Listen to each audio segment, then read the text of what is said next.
मैं राहुल गांधी पर आना चाह रहा हूँ सर। आरक्षण की बात बहुत हो रही है, आरक्षण के साथ साथ बात ये भी हो रही है कि आरक्षण को क्या खत्म कर दिया जाएगा।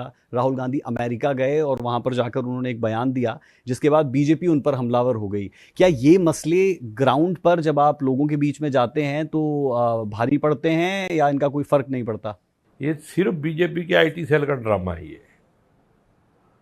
नहीं सर, राहुल गांधी जो बोलता है सच बोलता है, और इस देश में संविधान को खत्म करने की साजिश आरएसएस और बीजेपी की थी, वो तो जनता वक्त रहते समझ गई, इसलिए वो फेल हो गई। लेकिन सर ये बयान तो राहुल गांधी ने दिया ना आरक्षण को लेकर, ये इसमें बीजेपी आईटी सेल या मीडिया उनकी क्या बयान दिया उन्होंने? उनकी तरफ से कहा गया कि आरक्षण को जो है वो खत्म किया जा सकता है, हालांकि उसके बाद वो कर दिया है सर। ऑलरेडी आउटसोर्सिंग जो है वो आरक्षण खत्म करने का ही रास्ता है। जो आप सीधे आईएएस भर्ती कर रहे हो प्राइवेट उससे ले आके यूपीएससी में, एक भी रिजर्व का किया हो तो बताओ, सारे के सारे वही करे। तो ये मनुस्मृति का सौदा जो है इसको इलेक्शन के बाद करेंगे। और क्योंकि लोकसभा के चुनाव बड़े इंटरेस्टिंग थे कांग्रेस पार्टी के लिए कि शून्य के आंकड़े से वो 5 पर आई, उसका कितना असर देखते हैं आप? क्योंकि इस इलाके की अगर बात करते हैं तो मनोहर लाल के लिए आपके हलके से मेरे हिसाब से सिर्फ 1000 वोटें उन्हें ज़्यादा मिली बाकी जगह से, क्योंकि पानीपत आपके बिल्कुल साथ लगता है, ग्रामीण और शहरी, और वहाँ से तकरीबन 45-50 हज़ार वोटें ज़्यादा थी। अब इलेक्शन का टाइम है, कुछ करना ठीक नहीं है। कैसे कहीं ना कहीं हमारी कुछ कहीं ना कहीं कमी रही है।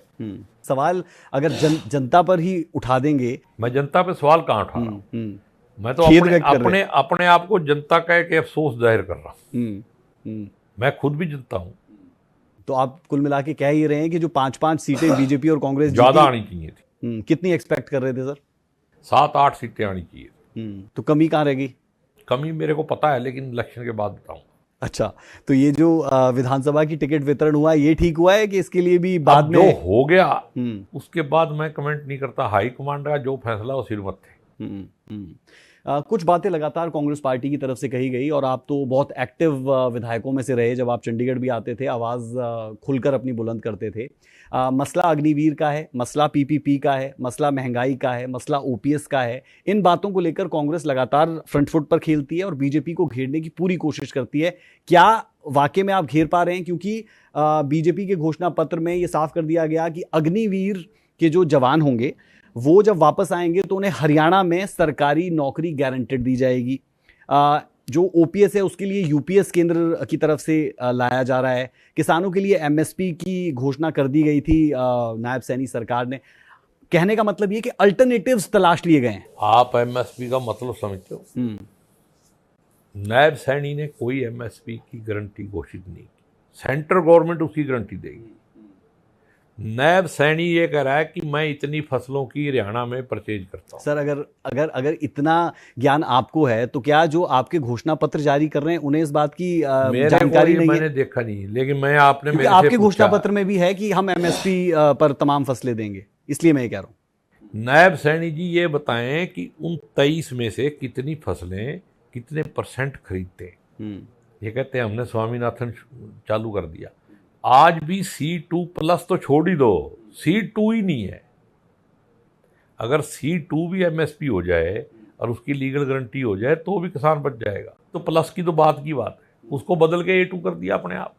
ये तो मजाक समझते हैं संविधान को भी, कानून को भी, और वो 10 साल में आपने देख भी लिया।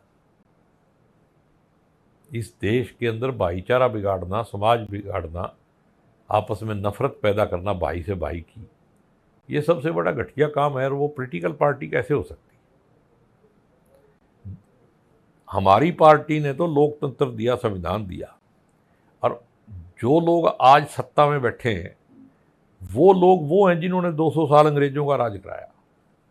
ये उनके साथ थे, और हमारे दिए हुए लोकतंत्र में वो सत्ता में। और कांग्रेस की बुराइयां गिनाते हैं, नेहरू जी का कभी ले जाते हैं, कभी गांधी जी पे भी बोल देते हैं। सर ये तमाम बातें वो बोलते हैं लाजमी तौर पर, लेकिन वो अंग्रेजों के साथ थे और आप ही सत्याग्रह लड़ रहे थे, ये कह देना भी तो अतिशयोक्ति नहीं होगी? बिल्कुल। आप आरएसएस का एक बंदे का नाम मेरे को उसमें इतिहास में लिखा दिखा दो। फिर वो इसके लिए तर्क ये देते हैं, क्योंकि यहाँ बीजेपी का प्रवक्ता तो है नहीं, तो उनकी तरफ से मैं क्या देता हूँ इस पर, जो वो तर्क देते हैं वो तर्क ये देते हैं कि इतिहास भी आपने लिखा, तो फिर ऐसे नहीं, में मैं कहता हूँ लिखा, हाँ, जो वहां पे अंडमान में लिखा हुआ है ना इतिहास,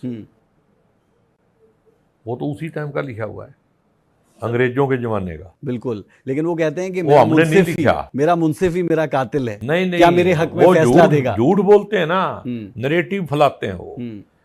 देखो, जो बुजदिल नेता होता है ना, वो धर्म और जाति का सहारा देता है।